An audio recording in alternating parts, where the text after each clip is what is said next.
पैसा, किसी के ऊंचे महल, उसकी शौक, उसका हाव भाव हमें प्रभावित कर देता है। हम परेशान भी हो सकते हैं, जो हाथ से उससे शिकायत भी कर सकते हैं, बिकॉज हम उसके जैसा नहीं है ना। उसकी तरह हम हंस नहीं पा रहे, उसकी तरह हमारा बॉडी लेवल नहीं है, उसकी तरह हमारा जीवन शैली नहीं है। और हम परमात्मा को भी एक बार बोलते हैं, क्या लिखा है तूने मेरी किस्मत में? क्या उम्र भर ऐसे संघर्ष देगा? और हम इस बात को भूल जाते हैं कि ये मृत्यु लोक है। यहाँ जिसके पास जितना है उसी में अनसेटिस्फाई है। बिकॉज यहाँ पर सेटिस्फाइज होने के लिए सिर्फ एक जगह है जिससे हम बहुत दूर होते हैं, वो है सच्चाई। सच्चाई का चुनाव, या फिर जीवन को उस पथ पर लाकर हम खड़ा करें और चलने की धीरे धीरे कोशिश करें, जहां से अपनी आत्मा सवाल करे और परमात्मा जवाब दे। बट हम इससे ना तो समझौता करना चाहते हैं और ना इस प्रक्रिया में घुलना चाहते हैं। आज की पीढ़ी तो भगवान को भी गाली देती है, मानने से इनकार भी करती है।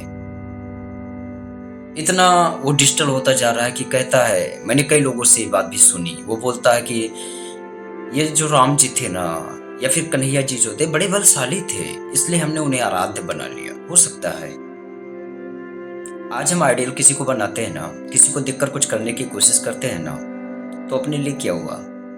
जो हमको दिशा दे रहा है, अच्छी जिंदगी देने के लिए प्रेरित कर रहा है, वो भगवान ही तो है। माँ बाप को भी तो हम भगवान करते हैं, हम लोग तो जयकारा भी लगाते हैं, माता पिता की जय, है ना? तो लास्ट में बात सिर्फ यहाँ पर आकर रुकती है कि किसी का हाव भाव से हम प्रभावित तो होना चाहिए, बट इसलिए नहीं कि हमारे पास जो है उससे शिकायत करें, इसलिए कि हम कुछ कोशिश नया करें। किसी को एक बार में, दो बार में, 10 बार में कुछ भी नहीं मिलता। मेहनत करना पड़ता है, उसकी तरफ बढ़ना पड़ता है, माहौल क्रिएट होता है, धीरे धीरे लोग आपके करीब आते हैं और फिर आपकी भी बारी आ जाती है। जहां पर वो खड़ा था वहां पर आप भी स्टे तो हो जाते हो, बट आपको लगता नहीं कि शायद मैं भी वहां हूं। आपको लगता नहीं अभी कुछ कदम और बाकी है मेरे मंजिल के लिए। बिकॉज तसल्ली नहीं है ना। तसल्ली, यही सबसे बड़ी चीज है। कोई रिक्शे के गद्दे पर बैठकर सुकून से सोता है, किसी को मखमली बिस्तर पर भी नींद नहीं आती। कोई सब कुछ लुटाकर भी खुश रहता है, कोई सब कुछ पाकर भी रोता रहता है। ये दुनिया है प्यारे, यहाँ कितना भी मिल जाए शिकायत तो रहेगी।